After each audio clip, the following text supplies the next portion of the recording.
एक बार फिर से एम्पिरिकल फार्मूले में सभी लोगों की हेलो हाय हाल चाल पूछते हैं, वेलकम करते हैं। पिछली क्लास में हमने कंबस्शन एनालिसिस के बारे में सीखा। कंबस्शन एनालिसिस का प्रोसीजर क्या है, कंबस्शन एनालिसिस से एम्पिरिकल फार्मूला कैसे फाइंड करते हैं, कंबस्शन एनालिसिस जो है कैसे किया जाता है, इन सारी चीज़ों के बारे में हमने डिटेल के साथ बात की। कुछ फार्मूलाज हमने याद किए, परसेंटेज ऑफ कार्बन कैसे निकालनी है, परसेंटेज ऑफ हाइड्रोजन कैसे निकालनी है, परसेंटेज ऑफ ऑक्सीजन कैसे निकालनी है। ये सारी चीज़ें हमने पिछले लेक्चर में कवर की थी। आज उसी से आगे बात करते हैं एक एग्जांपल्स के साथ कि कंबस्शन एनालिसिस अगर किसी कंपाउंड का किया जाए तो उसका एम्पिरिकल फार्मूला कैसे फाइंड करते हैं। उसके लिए हमारे पास आपके सिलेबस की एग्जांपल है, एग्जांपल नंबर 4। एग्जांपल नंबर क्या है? Liquid sample consisting of carbon, hydrogen and oxygen subjected to a combustion analysis, 0.5439 gram of compound give 1.039 gram of carbon dioxide, 0.6369 gram of water. Determine empirical formula of the compound. मतलब एक organic compound है, एक organic sample है जिसका mess दिया हुआ है उसने, और कह रहा है उसका ना कंबस्शन एनालिसिस किया गया है, जिसके नतीजे में कार्बन डाइऑक्साइड की जो अमाउंट है हमारे पास वो है 1.039 ग्राम, वाटर जो प्रोड्यूस हुआ है 0.6369 ग्राम है, और कंपाउंड का जो मैस है 0.5439 ग्राम है। और इसका हमने एम्पिरिकल फार्मूला जो है फाइंड करना है। तो एम्पिरिकल फार्मूला फाइंड करने के लिए ये हमारे पास डाटा है। ऑर्गेनिक कंपाउंड का जो मैस है वो ये है 0.5439 ग्राम। मैस ऑफ कार्बन डाइऑक्साइड जो कंबस्शन एनालिसिस के नतीजे में प्रोड्यूस हुई है 1.039 ग्राम। मैस ऑफ वाटर जो प्रोड्यूस हुआ है वो है 0.6369 ग्राम। और हमने फाइंड क्या करना है? हमने फाइंड करना है empirical formula of the compound.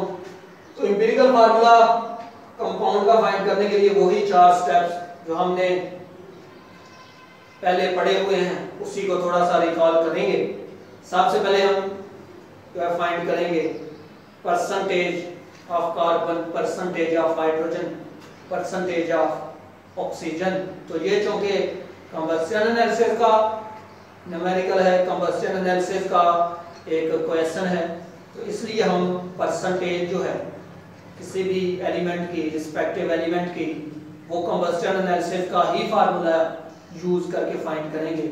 तो कंबस्शन एनालिसिस का फार्मूला कार्बन के लिए परसेंटेज जो है कार्बन के लिए, परसेंटेज जो है हाइड्रोजन के लिए, परसेंटेज जो है ऑक्सीजन के लिए, वो आप पिछली क्लास में, पिछले लेक्चर में सीखें, उसी को यूज करेंगे।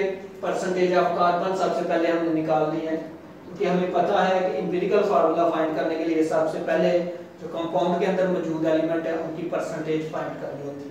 तो परसेंटेज ऑफ कार्बन निकालने के लिए सबसे पहले हमें पता है फार्मूला यूज करेंगे mass of carbon dioxide divided by mass of organic compound multiply by 12/44 multiply by 100।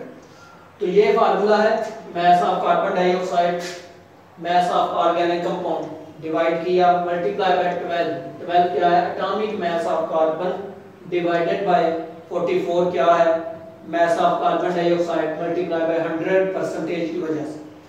तो कार्बन की जो परसेंटेज है वो है 54.108%। इसके बाद परसेंटेज ऑफ हाइड्रोजन हमने फाइंड करनी है। परसेंटेज ऑफ हाइड्रोजन के लिए जो हमने कंबस्शन एनालिसिस में फार्मूला पढ़ा था वो था mass of water divided by mass of organic compound multiply by 2.016 into divided by 18 multiply by 100। तो ये फार्मूला है कैसे mass of water which are produced during the combustion analysis के दौरान जो प्रोड्यूस हुआ है वो ये mass of organic compound multiply by 2 molecular mass of hydrogen 2 divided by 18 कहाँ से आया molecular mass of water multiply by 100। इसकी जो परसेंटेज आएगी वो ये है 13.11%। परसेंटेज ऑफ ऑक्सीजन अब हमने निकालनी है। परसेंटेज ऑफ ऑक्सीजन कैसे निकालेंगे, उसके लिए तो कोई चीज दी नहीं हुई, तो परसेंटेज ऑफ ऑक्सीजन निकालने के लिए इन दोनों परसेंटेज की वैल्यू जो है उनको प्लस करेंगे और उसको 100 से माइनस कर देंगे। तो देखें इसको 13.11 प्लस 52.108 इन दोनों को सम अप किया। सम अप करने के बाद इसको 100 से माइनस करेंगे तो ये आ जाएगा हमारे पास परसेंटेज ऑफ ऑक्सीजन 34.77%। ये था पहला स्टेप इंपीरिकल फार्मूला फाइंड करने के लिए। अब दूसरा स्टेप क्या है, ग्राम एटम रेशियो फाइंड करनी। तो ग्राम एटम रेशियो फाइंड करने के लिए ये जो परसेंटेज आई है हर एलिमेंट की, इस परसेंटेज को इसी एलिमेंट के एटॉमिक मास के साथ हम डिवाइड कर देंगे तो हमारे पास ग्राम एटम आ जाएगी। ग्राम एटम्स ऑफ कार्बन, तो ये 12 के साथ इसको डिवाइड करो 4.34 ग्राम एटम। इसके बाद ग्राम एटम ऑफ हाइड्रोजन, तो हाइड्रोजन के एटॉमिक मास के साथ इसको डिवाइड करो तो ये आ जाएगा हमारे पास 13.01 gram atom of hydrogen. Gram atom of oxygen, oxygen की जो परसेंटेज है उसको ऑक्सीजन के एटॉमिक मास के साथ मतलब 16 के साथ डिवाइड किया, ये हमारे पास जो आंसर आया है ये है ग्राम एटम ऑफ ऑक्सीजन। तो ये तीनों की तीनों जो है gram atoms of the respective elements की जो वैल्यूज हैं हमारे पास है। तीसरा स्टेप होता है एटॉमिक रेशियो फाइंड करने का। एटॉमिक रेशियो फाइंड करने के लिए हम रेशियो की फॉर्म में तीनों एलिमेंट्स को लिखेंगे, carbon ratio, hydrogen ratio, oxygen. इन तीनों की जो ग्राम एटम्स की वैल्यू है इनको लिखा। ग्राम एटम रेशियो फाइंड करने के लिए इन तीनों में से जो सबसे कम वैल्यू है, लीस्ट वैल्यू, उसके साथ सबको डिवाइड करेंगे। इसमें जो सबसे लीस्ट वैल्यू है वो है 2.17। इन तीनों वैल्यूज को 2.17 के साथ डिवाइड करें, हमारे पास जो आंसर आएगा वो आएगा 2:6:1। तो जो चौथा स्टेप होता है वो होता है होल नंबर रेशियो फाइंड करने का।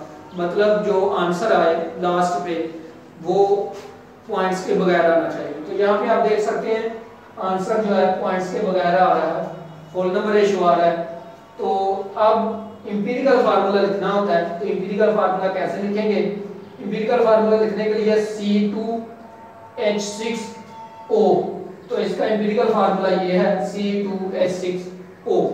तो जो कंपाउंड था जिसका हमने कंबस्शन एनालिसिस किया था उसका इंपीरिकल फार्मूला ये है। तो इस तरह से हम किसी भी कंपाउंड का इंपीरिकल फार्मूला फाइंड कर सकते हैं। अगर उसकी परसेंटेज वगैरह, उसका मास वगैरह जो है, जो प्रोडक्ट है कंबस्शन एनालिसिस के नतीजे में जो प्रोडक्ट दी हुई है उसका मास दिया हो, और जो ऑर्गेनिक कंपाउंड है जिसका कंबस्शन एनालिसिस किया गया है उसका मास दिया हो, तो हम जो है ये मुख्तलिफ कैलकुलेशंस करके इंपीरिकल फार्मूला जो है फाइंड कर सकते हैं।